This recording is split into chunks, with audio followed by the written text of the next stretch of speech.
और खेल से वक्त की पाबंदी की आदत पड़ जाती है। वेरी गुड,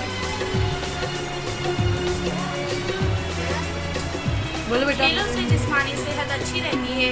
बहुत अच्छे। और कोई? Very nice. अगर दिमाग की सेहत अच्छी ना हो तो जिंदगी बेकार हो जाती है। बहुत अच्छे।